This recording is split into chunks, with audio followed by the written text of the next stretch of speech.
Nueva York, estado de New Jersey, y nos replican mañana en Málaga, la Costa del Sol, en España. Hoy con nuestros invitados especiales, los barranquilleros, ese público que llevamos en el corazón.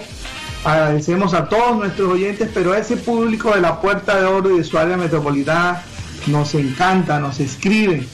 Y tenemos un invitado, un gran invitado, indiscutiblemente uno de los invitados que está en la palestra pública, el doctor Iván Cepeda. Él es senador de la República, del Polo Democrático, y ha jugado un papel importante en la historia reciente del país con la oposición, que es la que representa. Bienvenido, doctor Iván Cepeda, a sus micrófonos en Mirada 2020 del Sistema Cardenal. Buenas noches. Muy buenas noches, un saludo cordial a todas las personas que nos escuchan y un deseo para que se estén cuidando en medio de esta pandemia. Muchas gracias. El Twitter y mi WhatsApp no ha descansado desde que anuncié que usted nos acompañaría en el día de hoy. Usted genera gran cariño, gran amor, pero también gran división. Hay gente que no lo quiere, pero una gran mayoría siente esperanzas del cambio a través de la política que usted viene haciendo. Y este programa, Buscando el Equilibrio, ya tuvo aquí a un representante del Centro Democrático, al doctor José Obdulio Gaviria, un ideólogo de la filosofía política del Centro Democrático, y me dije, vamos a traer a la persona que va a representar el polo opuesto, Buscando el Equilibrio. Bienvenido. ¿Qué le dice usted a esas personas que lo quieren mucho y que ven en usted una esperanza para el cambio que quiere el país? ¿Qué le dice a sus adeptos, a esa persona que ven en usted un líder que va a contribuir con otros para que cambie la situación de los colombianos? Pues yo lo único que tengo son palabras de gratitud a quienes me han expresado su solidaridad, su apoyo, y creo que ese sentimiento pues responde a el modesto trabajo que yo hago en el Congreso, y espero cada día hacerlo mejor, hacerlo de una manera más eficaz, porque hay muchas necesidades, muchos problemas que resolver en el país, y porque creo que la gente se merece que cuando deposita la confianza en una persona para representarlas en el Congreso, en este caso, quien es elegido debe responder con su mejor esfuerzo, y es lo que yo trato de hacer todos los días para que la gente pueda sentir que hay alguien que está con ellos desde este tipo de posiciones. Gracias. Dentro de esos chats que he recibido, voy a contarle dos nomás, que los considero significativos. Uno, una persona me escribe y me dice, ojalá se vaya la luz, a ese señor no lo quiero escuchar. Y el otro dijo literalmente que no va a perder su tiempo escuchándolo. De alguna manera eso demuestra el odio y la animadversión que genera usted también en otro gran sector de la población colombiana. ¿Qué le dice a ellos? Bueno, no, yo a las personas que sienten conmigo las respeto. Si ellas me respetan a mí, pues perfecto, y si podemos tener un diálogo mejor todavía. Pero yo le voy a citar una frase de un gran libertador de América Latina, que se llama José Martí. José Martí decía lo siguiente: triste es no tener amigos, pero más triste debe ser no tener enemigos, porque el que enemigos no tenga, señales que no tiene ni talento que haga sombra, ni carácter que impresione, ni valor temido, ni honra de la que murmure, ni bienes que se codicien, ni cosa buena que se envidie. Así que para mí mis enemigos me honran tanto como mis enemigos, como mis amigos. Gracias. Esa respuesta suya, citando a José Martí, demuestra que es una persona culta y además una persona con una fortaleza interior. Los que admiran, lo admiran porque logró usted en los estrados judiciales algo que muchas personas en el país estaban esperando. Usted confió en los entes, en las instituciones, y de acusado salió libre siendo usted la víctima. Y hoy día en la palestra pública está el expresidente Uribe con detención domiciliaria. Ese cambio paradigmático en un proceso que está bajo reserva, ¿qué le podemos decir a la audiencia con respecto a ese giro de una persona que lo denuncia a usted a raíz de un debate? Usted hace un debate en el Congreso de la República, hay que decirle a nuestros oyentes, usted hace un debate, hace unos señalamientos serios el 17 de septiembre de 2014, y de ahí ese debate lo que le ocasiona es una denuncia de carácter penal que luego es archivada y se devuelve esa denuncia en contra del señor expresidente Uribe. ¿Qué tenemos que decir con respecto a ese inicio del proceso? Bueno, que yo me he conducido en este proceso de acuerdo a la convicción que tengo de mi inocencia, que proviene de la rectitud de mi proceder.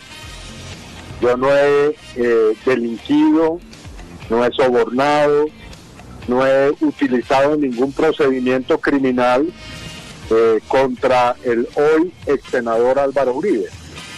En cambio, no puedo decir de la contraparte lo mismo. Como muchos otros colombianos, quienes nos hemos atrevido a desafiar el poder del señor Álvaro Uribe, he sido objeto de una persecución muy significativa, que ha incluido, entre otros elementos, la presentación de 20 falsos testigos a la Corte Suprema de Justicia y el despliegue de todo un aparato para intentar intimidarme, para destruir mi reputación y mi imagen pública y para intentar silenciarme. Pero a nada de eso le he temido y he confiado, como usted bien dijo, en la justicia. He tenido unos excelentes abogados y abogadas que han hecho un trabajo incansable en una defensa rigurosa que a la postre ha surtido efectos. Y ya que le cité a Martí una vez, se lo vuelvo a citar: el hombre bueno tiene buena suerte. Es la única, la única fuente de mi poder radica en mi convicción ética de que no podemos quedarnos de brazos cruzados ante la injusticia en Colombia. Es tan perverso, tan fútil, tan abyecto, tan ruin el doctor Uribe, que usted lo conoce también, pero el país para algunos considera que es un héroe inclusive. Pues yo respeto mucho las convicciones que tienen compatriotas, pero lo que a mí me ha enseñado un largo camino que he recorrido ya hace 2 décadas es que el poder político en Colombia es un poder perverso. Es un poder que ha ejercido todas las formas de criminalidad y de simulación simultáneamente. Es un poder que simula ser otra cosa de lo que es. Y entonces en Colombia tenemos el mito de que los únicos criminales son las personas que han estado en grupos armados ilegales o que han pertenecido al narcotráfico. No, en Colombia tenemos figuras políticas que han sido tan o más criminales que quienes están en esas organizaciones que son consideradas a justo título ilegales. Y por eso hay que quitarle la máscara. Por eso hay que hacer un trabajo para decir la verdad y no temer a decir la verdad. Sí, y parece que tiene la verdad en el país. La coyuntura plantea que el señor Mancuso, que acaba de cumplir una está próximo a salir de una condena en virtud de la extradición de los Estados Unidos. Parece que se le tiene miedo a la verdad que él pueda decir, y se ha equivocado 3 veces el trámite para lograr su extradición. Allí faltan muchas cosas. Usted me ha hablado de José Martí, un filósofo, y yo le voy a hablar de 2 filósofos, 2 boxeadores que pasaron por aquí, por estos micrófonos, Mambaco, Pacheco y el señor Aguas Limpias, y ellos dijeron que la filosofía de vida de ellos era el valor, y hago referencia porque usted es un hombre de valor definitivamente, a enfrentarse al poder y enfrentarse a la contradicción es realmente admirable, y al Estado le falta valor para enfrentarse a la verdad. ¿Usted cree que falta valor para lograr que se extradite a Colombia al señor Mancuso para que diga la verdad? Sí, yo creo que definitivamente ahí hay una trampa para evitar que el señor Mancuso venga a decirle la verdad a las víctimas y al país. Y eso es evidente. Es decir, si hay algún procedimiento que la Cancillería colombiana y que las autoridades colombianas realizan con frecuencia, es el procedimiento de la extradición. En Colombia se extraditan anualmente entre 1.000 y 1.200 personas a Estados Unidos. Así que esos procedimientos son absolutamente normales y sobre ellos no debe haber ninguna posibilidad de error. Así que yo no creo que esto haya sido un descuido o una equivocación. Yo creo que aquí ha habido la intención de negarle al país la verdad que el señor Mancuso todavía no ha contado o ha contado parcialmente al país. Y esa verdad pone a temblar a muchos que han ocupado posiciones muy altas en el Estado colombiano, en el departamento de Córdoba, pero también en otras partes del país. Y yo conozco bien cuál es esa situación.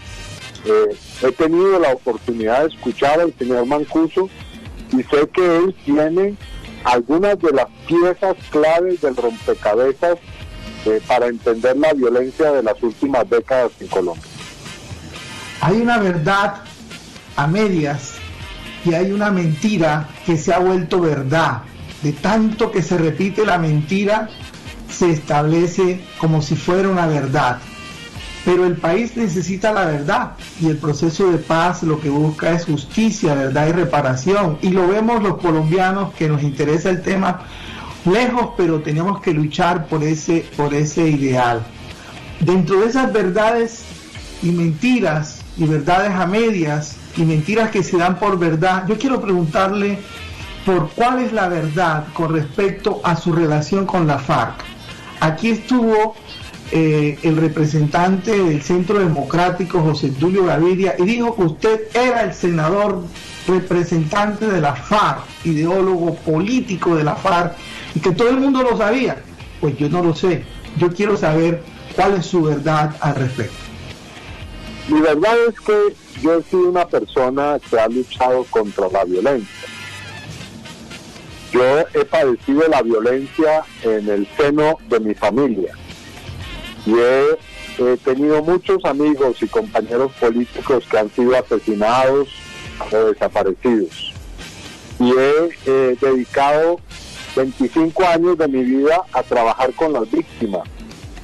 Así que yo rechazo toda la violencia, no la violencia paramilitar o de los agentes del Estado o de la guerrilla, sino todas las formas de violencia. Y en eso no he tenido ambigüedades.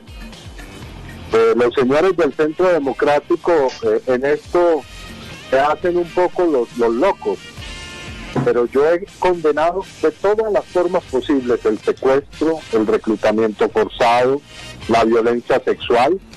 Soy autor de una ley que es la ley 1719 con la representante a la Cámara, Ángela María Robledo, que tipifica la violencia sexual en el conflicto armado como crimen de lesa humanidad. he trabajado con víctimas del Estado, pero también con víctimas de la guerrilla. Entonces, para decirlo claramente, eso es un embuste, eso es una mentira.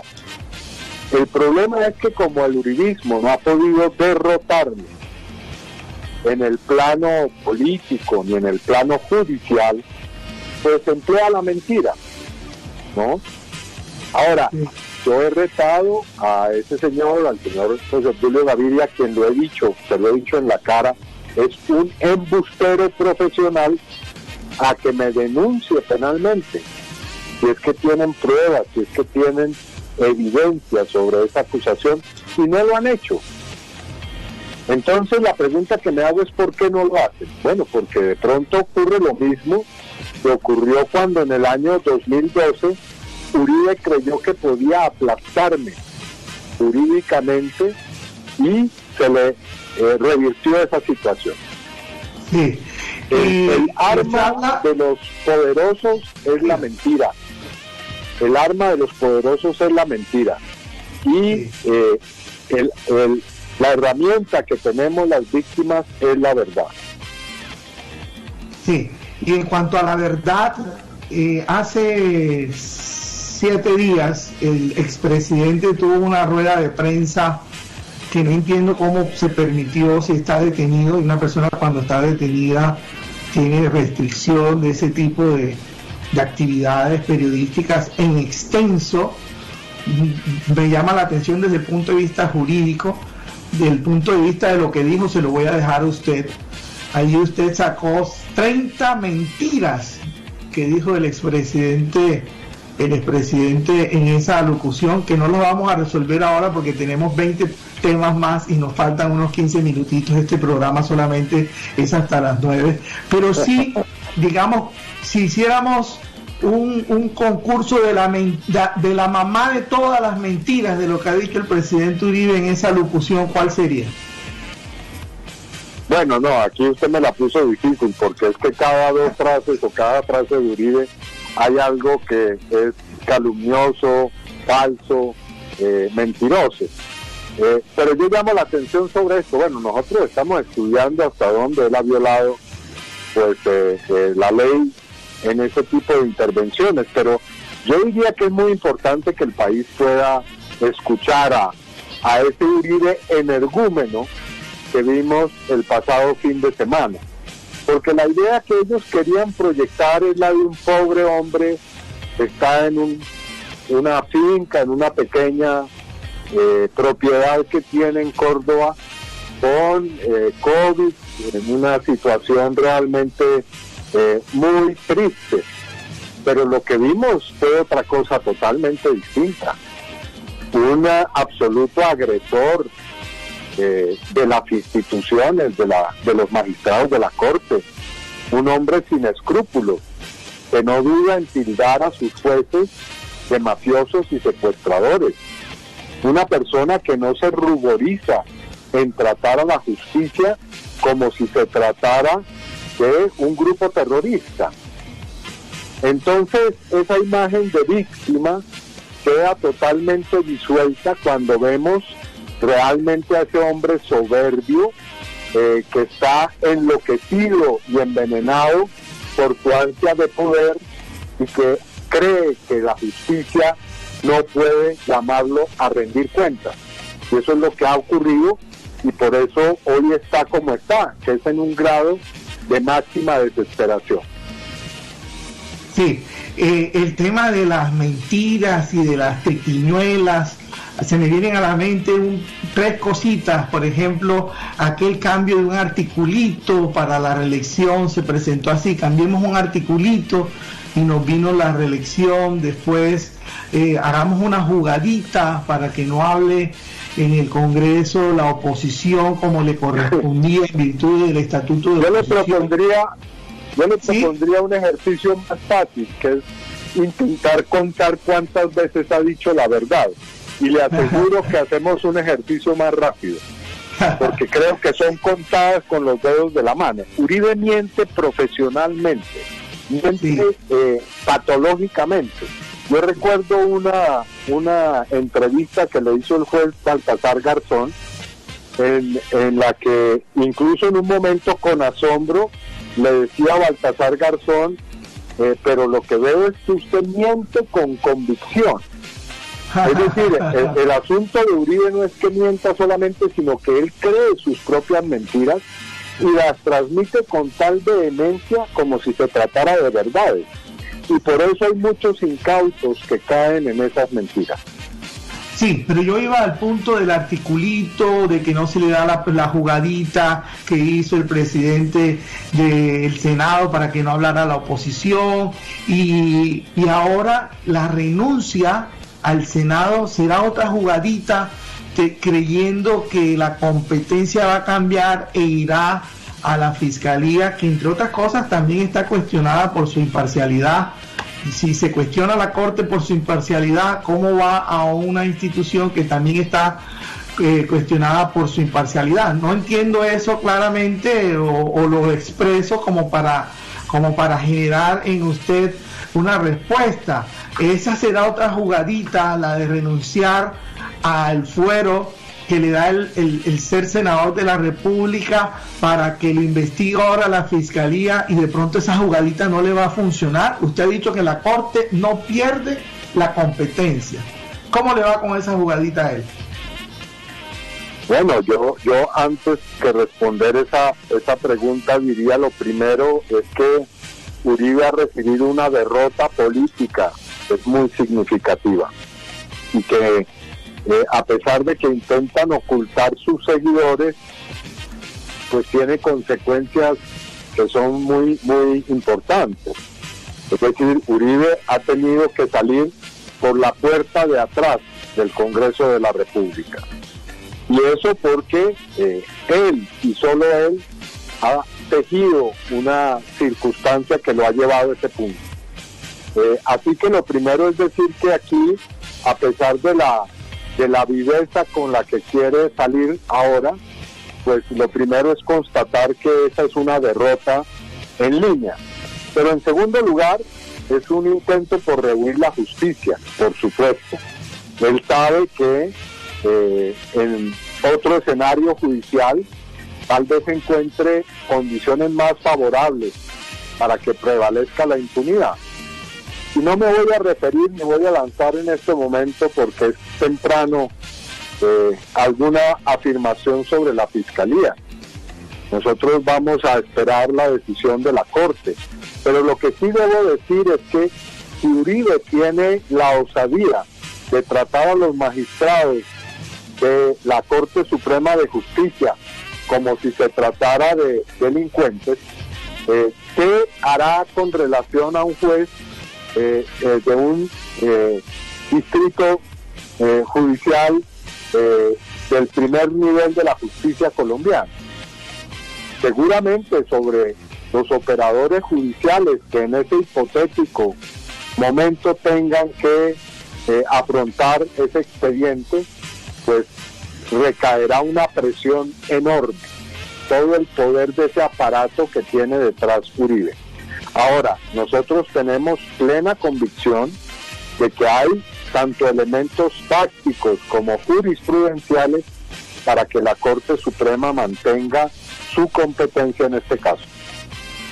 Bueno, usted ha planteado, le he leído, que el hecho jurídicamente relevante en este caso es que en primer lugar el proceso nace de un control político, o sea, del ejercicio de una actividad política, en donde él en el seno del Congreso fue prácticamente denunciado, y que su unidad legislativa, de apoyo legislativo, intervino para acceder a algunos testigos.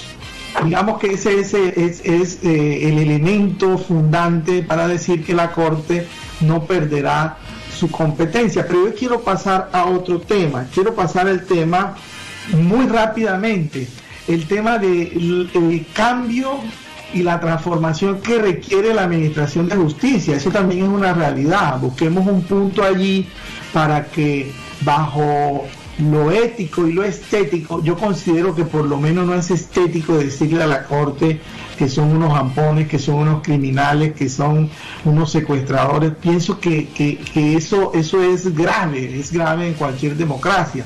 Pero también buscando el equilibrio hay que decir que frente al cartel de la toga y a toda este deterioro que ha tenido la majestad de la justicia, ¿cómo ve usted como senador de la República y estando en este proceso la necesaria transformación del Poder Judicial en Colombia? Bueno, esa es una vieja aspiración de Uribe, ¿no? Eso no es un hecho que surgiera a partir de la decisión de la medida de aseguramiento. Uribe es un hombre que ha tenido una pretensión absolutista, una pretensión autocrática desde el comienzo. Me refiero desde el primero de sus mandatos. Hay que recordar que la primera ley que él propuso, la primera reforma, era un referendo con el cual se pretendía ni más ni menos que legalizar la presencia de paramilitares en el Congreso, adicional a la de los parapolíticos. Es decir, Uribe quería llenar el Congreso de paramilitares, ¿no? Y después, cuando fracasó ese referendo, vinieron otros intentos por acabar con el Estado de Derecho y acabar con la Constitución. Uribe quería reelegirse por segunda vez. Uribe quiso y logró militarizar el país, duplicar las fuerzas militares y de policía, y a través de ello gobernar con violaciones de derechos humanos y crímenes de lesa humanidad. Es decir, Uribe representa un proyecto totalitario de sociedad en Colombia y no ha podido lograrlo, entre otras cosas porque ha habido un poder judicial maltrecho que tiene problemas muy graves, nadie los niega, pero ha habido una línea dentro del poder judicial que ha podido lograr ponerle un dique a esos intentos autocráticos. Hay que recordar a los magistrados que condenaron a los parapolíticos, los llevaron a la cárcel. Hay que recordar a los magistrados y magistradas de la Corte Constitucional que le han cerrado el paso a las peores iniciativas para que precisamente se lesionara gravemente la Constitución de 1991. Entonces, lo que Uribe quiere, con toda esa campaña de embustes, mentiras y calumnias contra los magistrados, es crear lo que él llama el estado de opinión, que es una situación favorable en la opinión pública para dar rienda suelta al autoritarismo. Ese es el proyecto. Sí, indudablemente usted ha utilizado una palabra dique. Un dique de contención ha sido la Corte de alguna manera, porque el Congreso pocón.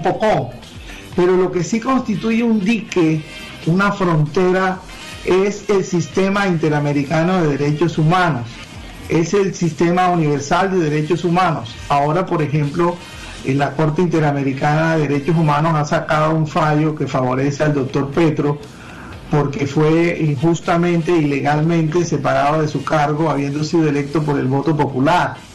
Pero hay muchas esperanzas que en el evento de que esto no funcione, porque el país colapse, el sistema interamericano de derechos humanos y el sistema universal de derechos humanos está en curso en la investigación de estos acontecimientos.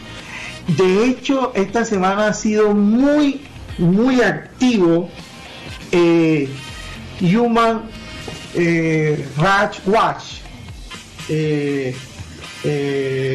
Escúchenme la pronunciación. José Miguel Vivanco, sí.